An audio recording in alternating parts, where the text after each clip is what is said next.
স্বপ্নে মৃত্যু দেখলে যা করবেন তা জানার আগে আপনি যদি বিশ্বাস করেন মৃত্যু একদিন হবে, তাহলে ভিডিওটিতে একটি লাইক করে চ্যানেলটি সাবস্ক্রাইব অবশ্যই করবেন। স্বপ্নে নিজেকে মৃত্যুবরণ করতে দেখলে সবচেয়ে ভাগ্যবান আপনি, কারণ এমন স্বপ্ন খুব কম মানুষই জীবনে দেখার সুযোগ পায়। এর অর্থ আপনার বর্তমান জীবনের কর্মক্ষেত্র থেকে বেরিয়ে আপনাকে অন্য পেশায় যোগদান করতে হবে, তবেই মিলবে আপনার সাফল্য। মস্তিষ্কের এই ইঙ্গিত অনেকেই বুঝেন না, তবে সফল ব্যক্তিরা স্বপ্নের সঠিক কারণ খুঁজে বের করেন এবং সে অনুযায়ী দ্রুত পদক্ষেপ নেন। আপনি কি কখনো এমন স্বপ্ন দেখেছেন? হ্যাঁ অথবা না কমেন্ট করে বলুন।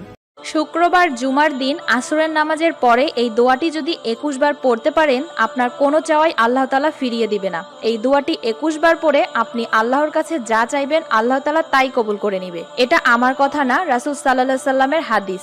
তো কোন সেই দোয়া জানার আগে ইসলামকে ভালোবেসে ভিডিওটিতে একটি লাইক এবং চ্যানেলটি সাবস্ক্রাইব করে দিন। দোয়াটি হলো আল্লাহুম্মা সাল্লি আলা মুহাম্মাদিন সাল্লাল্লাহু আলাইহি ওয়াসাল্লাম। এটি অনেক দামি ছোরা এবং এটি অনেক মূল্যবান ছোরা। রাসূল সাল্লাল্লাহু আলাইহি ওয়াসাল্লাম বলেছেন, এই দোয়াটি যে বেশি বেশি পাঠ করবে তার কবরের আযাব হবে না, সে কবরের আযাব থেকে মুক্ত থাকবে। সুবহানাল্লাহ। এই দোয়াটি অবশ্যই বেশি বেশি শেয়ার করে দিবেন, এতে আপনারও অনেক ছোঁয়াব হবে। সুবহানাল্লাহ। দোয়াটি হলো মানি আতুর বিন আজাবিল কবর। এই তুমি খালি পায়ে কেন? আজকেও জুতা চুরি হয়েছে? নেসে জানি কোন শালা সুধীর ভাই। গালি দাও কেন? জুতা চোর তো ধরতে পারো না। বিয়ের সময় একবার চোর ধরে 10,000 জরিমানা দিছে, আমার কি পাগলা কুত্তায় কামড়াইছে আবার জরিমানা দেবো? আল্লাহ, কারে বিয়ে করলাম? গাধা একটা।